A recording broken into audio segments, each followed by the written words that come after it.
Muy buenas noches. Después de 50 años de guerra con las FARC, finalmente el conflicto llega a su fin.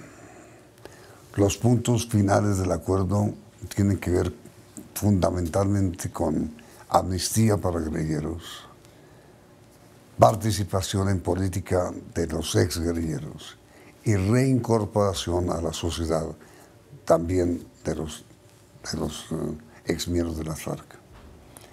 Los guerrilleros desmovilizados, según el acuerdo, serán trasladados a las llamadas zonas de concentración, que serían 144 municipios. La paz, el sueño de más de 3 generaciones. Nuestro invitado esta noche es el señor expresidente César Gaviria, jefe natural del Partido Liberal, y que ha sido seleccionado por el presidente Santos para dirigir, estimular el sí al acuerdo en el plebiscito. Señor presidente, muy buenas noches. ¿Qué opina usted sobre el éxito que finalmente se obtuvo en el cierre de las negociaciones de paz en La Habana? No, lo que se ha anunciado en La Habana el día de hoy tiene la mayor importancia histórica para Colombia. Es un sueño que hemos tenido muchos a lo largo de muchos años y deja atrás un periodo de muchos sufrimientos, de muchos muertos, de mucho desgarramiento, de mucha destrucción del tejido social. Y qué bueno que después del plebiscito, que esperamos que sea votado que sí, ver que los señores de las FARC entreguen sus armas a las Naciones Unidas y finalmente podamos ver a esos señores luchando por sus ideas, por medios pacíficos y no con armas. Eso es un verdadero sueño para todos y yo estoy seguro de que los colombianos le van a dar una oportunidad a la paz. ¿Por qué, señor expresidente, durante todos estos años que han transcurrido con varios gobernantes, incluyéndola usted, no fue posible antes hacer un acuerdo de paz con las FARC? No fue posible porque fue necesaria una batalla en la que la fuerza pública de Colombia, soldados y policías, creció hasta ser la más grande de América Latina. Tenemos más soldados y policías que Brasil. El Plan Colombia, una fiscalía poderosa que nació de la Constitución del 91 y somos el país que más gasta en seguridad en el mundo. Tal vez solo Rusia está por encima de nosotros, hasta más que los Estados Unidos en términos de nuestro producto. Fue solo con ese esfuerzo descomunal que hizo el presidente Uribe, que hizo el presidente Santos, que ha sido posible que las FARC se convenzan que no tenían cómo llegar al poder por las armas.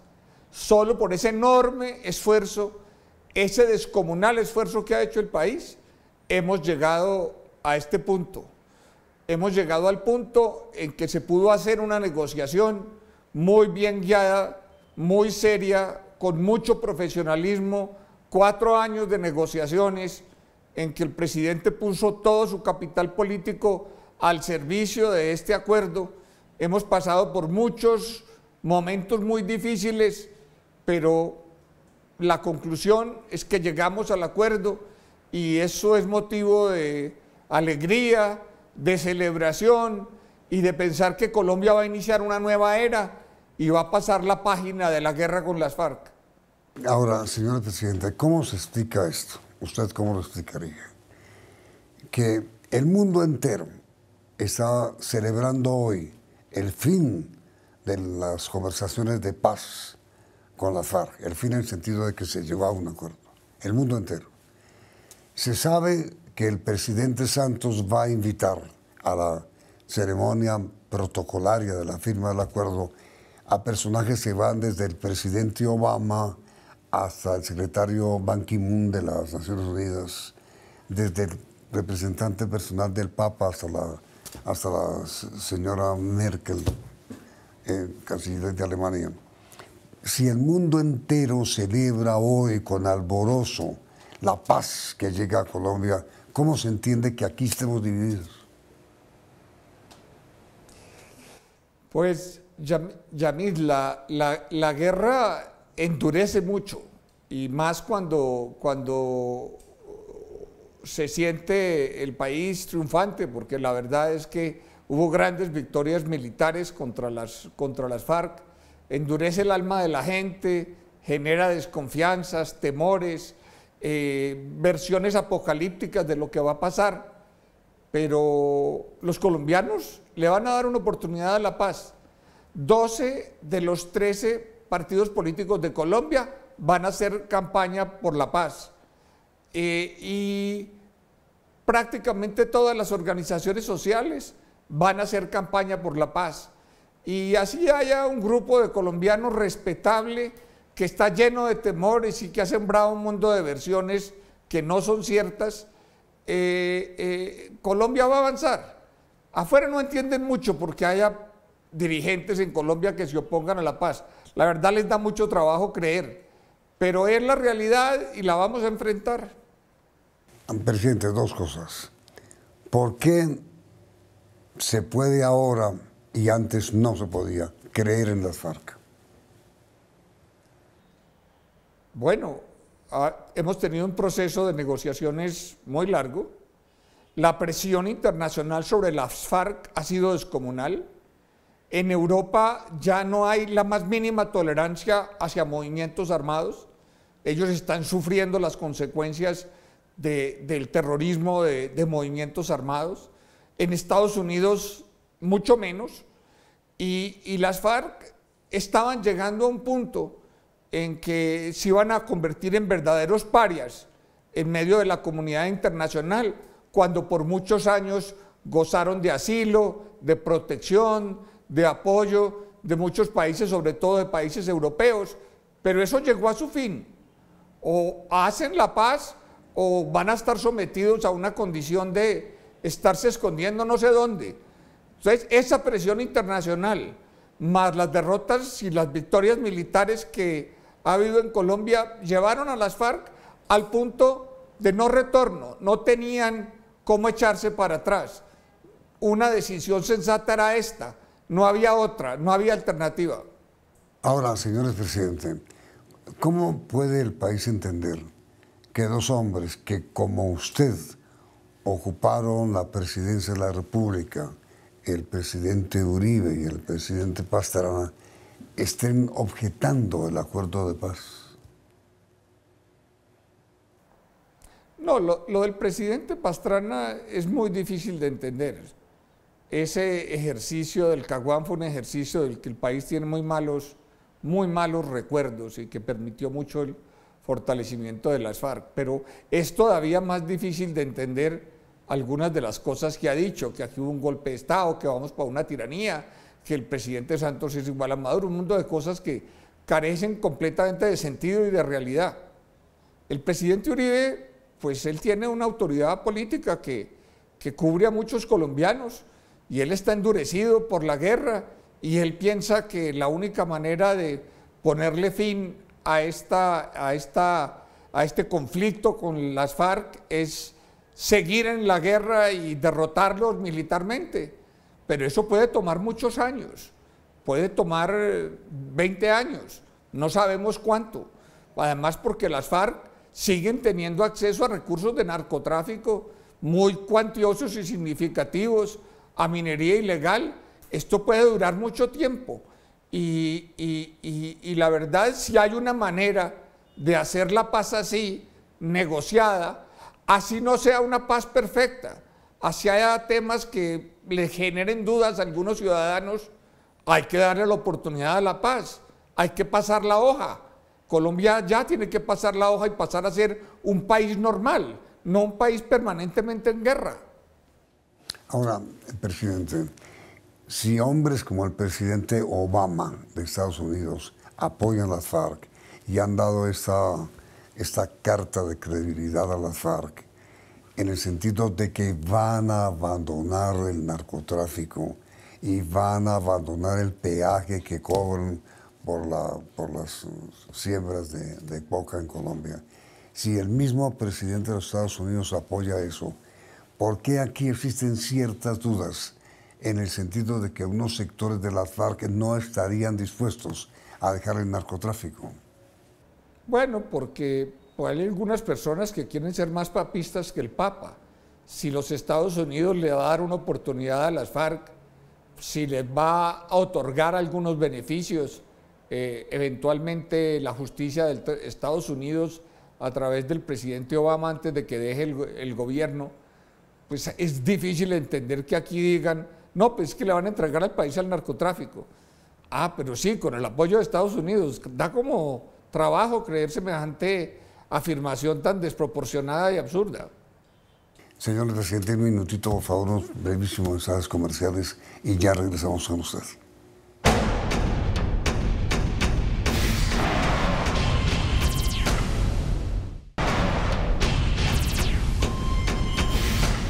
Hablemos, si es usted tan amable, de tres temas que fueron los finales que se acordaron en La Habana.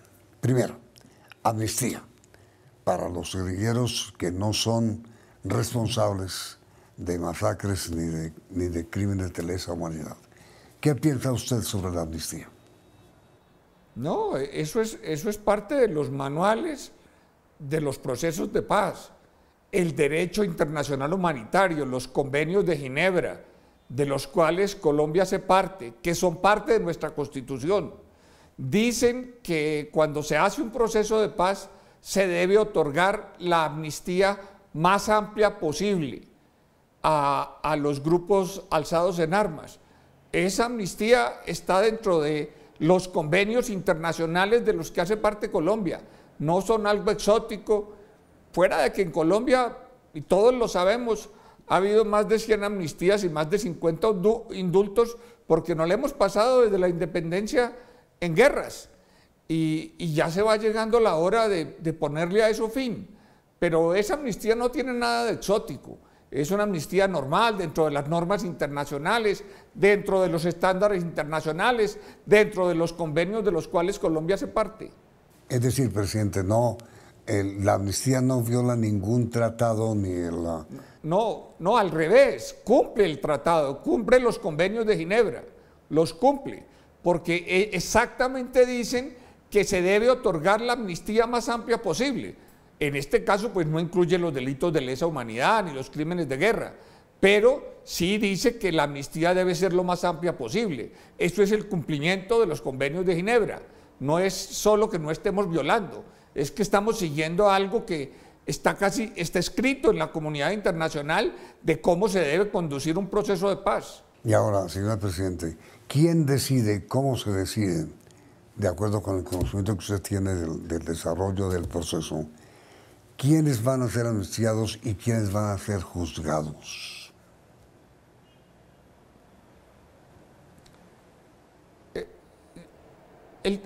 Lo que sucede es que el acuerdo de justicia transicional, que no se conoce, porque no se conoce y no ha sido dado a conocer, faltaban 4 puntos por cerrar, tiene 75 puntos. Entonces, es muy difícil y yo no tengo la capacidad de decir exactamente cómo los van a escoger. Allí debe estar consignado en esos acuerdos de justicia transicional cómo van a ser los procedimientos para llegar a eso. Pero usted es partidario, señora presidenta, de que los dirigentes de las FARC que asuman la representación de este cuerpo alzado en armas deben ser castigados con cárcel o con penas alternativas a la prisión. Sí, a ver, hay mucha queja de ciudadanos y de dirigentes que dicen que por qué estos señores no van a pagar 20 o 30 años de cárcel. Lo que pasa es que si los hubiéramos derrotado, si los tuviéramos en las cárceles, pues sí, tal vez ese hubiera sido el camino, pero es que eso no lo logramos y nadie se siente en una mesa a negociar que se va 20 años a una cárcel de barras. Eso es medio tonto pensar que eso puede ocurrir y no ha ocurrido nunca en la historia de la humanidad. Nadie se ha sentado a una mesa a negociar eso. Hemos tratado de cumplir principios del Tratado de Roma. Este es el primer proceso de paz que se da en el marco del Tratado de Roma, en que se ha buscado verdad, justicia, reparación, no repetición. El Tratado de Roma no habla de cárcel, habla de sanciones. Esas sanciones hoy se llaman restaurativas y yo creo que Colombia está abriendo un camino que la comunidad internacional no había recorrido con el tipo de justicia transicional que ha puesto en práctica y que yo creo que va a ser respetado por la Corte Penal Internacional, entre otras cosas por el descomunal apoyo internacional que tiene Colombia. No hay país del mundo, no hay institución que no esté rodeando el proceso de paz. Eso ocurre muy pocas veces en la historia de la humanidad, un apoyo tan masivo como el que se ha dado al proceso de paz de Colombia. Ahora, presidente, aquí hay una confusión nacional sobre este tema. Mire, cuando hubo la amnistía, si se puede llamar así, a los paramilitares bajo el gobierno del presidente Uribe, y se adoptó la Ley de Justicia y Paz, en ese momento la Corte Constitucional, si usted recuerda, dijo que no se podía conceder masivamente el perdón que se ponía la Ley de Justicia y Paz a todos los paramilitares, sino que debía ser juzgado uno por uno. Obviamente la Fiscalía de entonces dijo que eso era imposible. ¿Cómo se va a juzgar uno por uno a 11.000 y pico de paramilitares que hay en Colombia? Ahora se repite la situación. ¿Cómo se va a hacer entonces, presidente? No, cuando ese fallo de la Corte Constitucional no es aplicable a estos acuerdos de paz con las FARC. ¿Por qué? Porque los paramilitares, según todas las normas internacionales, son escuadrones de la muerte. O sea, el tratamiento que pueden recibir desde el punto de vista de justicia, aunque el presidente Uribe lo dijo muchas veces, no puede ser asimilable al de una guerrilla que tiene un reconocimiento político y que lo ha tenido a lo largo de muchos años. No son lo mismo. Pero yo le quiero decir una cosa, la justicia que está establecida en los acuerdos es mucho más severa que la de justicia y paz, y le voy a explicar por qué. Cuando un paramilitar le bastaba dar una versión libre de sus delitos y si dejaba algunos por fuera tenía un recargo de condena de 20%, en este caso, si alguien no confiesa la totalidad de sus delitos, pierde todos los beneficios. O sea, va a ser una justicia mucho más severa y vamos a tener mucha más verdad de la que sacamos del proceso de justicia y paz. De manera que no son asimilables. Hay gente en Colombia que piensa que sí, pero no. En la legislación internacional, los paramilitares son escuadrones de la muerte. Y los guerrilleros son guerrilleros, así incurran en prácticas terroristas o así hayan cometido delitos de lesa humanidad. Ahora, presidente, recuerde usted que cuando Justicia y Paz quedaron prácticamente libres 8.000, 9.000 paramilitares que están por ahí. ¿Qué va a pasar, en su opinión, con las FARC? Tienen hoy unos 8.000 hombres, más o menos, según el Estado, alzados en armas. ¿Qué va a pasar con este ejército de no dirigentes, de no caudillos de las FARC, de no miembros de sus estados mayores, que podrían ser amnistiados? ¿Qué va a pasar con ellos? ¿A la calle? A ver, empecemos por los números. Si yo mal no recuerdo, el presidente Uribe habla de 35.000, no de 10.000. Y yo he visto en listas, en los cálculos oficiales de cuántos paramilitares están por allí, algo como 20.000. No importan mucho las cifras, pero lo que sí te quiero decir es que a esas personas, muchas de las cuales confesaron delitos de lesa humanidad, están en las calles. Están en las calles porque la justicia colombiana no encontró una manera de juzgarlos. No encontró una manera de juzgarlos. Ni siquiera es culpa de la ley ni del presidente Uribe, es que es muy difícil hacerlo. Entonces, si no fuimos capaces de hacerlo con los paramilitares, pues es difícil pensar que sí vamos a ser capaces de hacerlo ahora con los guerrilleros que tienen mucho más garantías, en términos de legislación internacional que los paramilitares. Yo he dicho, si aquí algún día asoma las narices la Corte Penal Internacional, va a mirar es al proceso de justicia y paz, no al proceso de paz con la guerrilla. Ahora, presidente, otro de los temas... Ahora, yo te quiero decir una cosa, Yamil, para que no olvides. Sí, señor. Una práctica que ha habido en todos los últimos gobiernos, Pastrana, Uribe, Santos. Para que un guerrillero se desmovilice, va a un batallón, entrega su arma, le revisan su situación, lo vuelven parte de un proceso de reincorporación y prácticamente queda amnistiado. Es lo más sencillo y eso también se hizo en el gobierno del presidente Uribe. Es que esto es una negociación mucho más compleja y estas personas van a ser tratadas de manera más severa que lo que cualquier guerrillero puede hacer.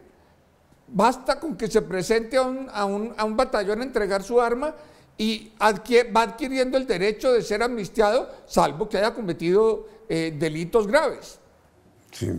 Ahora, el otro de los temas, decía, señora Presidente, que se acordó finalmente en La Habana es el de la participación de los exguerrilleros de las FARC en política. ¿Cuál es su posición? No, a mí, en términos de la lógica internacional, este acuerdo, y eso lo saben todos los países del mundo, es un acuerdo para que las FARC dejen las armas y luchen por sus ideas por medios pacíficos. Esto no tiene nada de excepcional ni de raro. En Colombia lo hemos hecho en muchas oportunidades. La hicimos con el M-19. Ni siquiera teníamos este tipo de tribunales, ni teníamos el Estatuto de Roma, pero pues se ha hecho muchas veces. Y entonces, pues no tiene nada de excepcional. Puede que a uno no le guste, pero si alguien que está en armas dice, yo voy a entregar mi arma y yo voy a buscar mis objetivos por medios pacíficos, pues uno lo acepta y eso en términos internacionales es absolutamente razonable. Es lo que usualmente se hace. Nunca se ha hecho de manera diferente en ningún proceso de paz. Y, presidente, ¿y qué hacer entonces después de la amnistía y después de la participación eventual en política con la reincorporación de los exguerrilleros que serán exguerrilleros de las FARC a la actividad normal de la nación? Bueno, esta vez no va a pasar lo que pasó con los paramilitares, que los dejaron por allí a la buena de Dios y muchos se reintegraron a las BACRIM y cosas parecidas. No, va a haber un proceso de reincorporación y unos proyectos productivos y unas inversiones en las zonas de conflicto muy significativas y ellos están preparados para vivir pacíficamente. Y va a haber proyectos productivos con apoyo internacional y con apoyo nacional para que eso se logre. Las FARC son esencialmente una organización guerrillera campesina. Ellos tienen menos problemas que los guerrilleros urbanos para encontrar un modus vivendi, para encontrar proyectos productivos. Vamos a encontrar una enorme ayuda internacional para lograr eso. Y eso es un desafío, pero no es algo que sea muy difícil de alcanzar, yo no lo creo. Ahora, pregunta final, señor presidente. Cuando el país tenga ya pleno conocimiento del acuerdo que se firmará y al cual se llegó finalmente a convenir en La Habana, ¿tiene usted, qué razones tiene usted para decirle a la gente, vote sí en el plebiscito? No, hay mucha gente en Colombia, la mayoría, que dice que va a votar sí al plebiscito. Sin embargo, mucha de la gente que dice que va a votar sí al plebiscito no les gusta la participación política de los guerrilleros. Hay otra gente que no está de acuerdo con la amnistía. O sea, hay temas de esa naturaleza varios. Pero a la hora de la verdad, aún con una paz que uno podría decir es imperfecta, pues porque hay gente a la que no les gusta, masivamente la gente va a votar que sí, porque la gente prefiere una paz imperfecta a seguir en la guerra. Y eso es lo que tienen que decidir los colombianos, Por allí el Centro Democrático ha dicho que no, que esos acuerdos se pueden modificar, pero pues para eso necesitan la otra parte, para eso necesitan el gobierno. El presidente Santos tiene un mandato. Si él pierde, pues él se para de la mesa, no lo aprobaron los colombianos y los guerrilleros se van al monte y pues yo supongo que no se van a quedar toda la vida haciendo picnics. Me imagino que van a regresar a la guerra, a hacer lo que han hecho por muchos años. Señor presidente César Gaviria, muchísimas gracias por estos minutos para con esta sesión de CNI. La pregunta para nuestros televidentes será esta, o es esta. ¿Ustedes prefieren una paz imperfecta o seguir en la guerra? El resultado de sondeo será publicado al final de la emisión. Señor presidente Gaviria, muchísimas gracias. Vienen las noticias del día, la emisión central del Noticiero CM.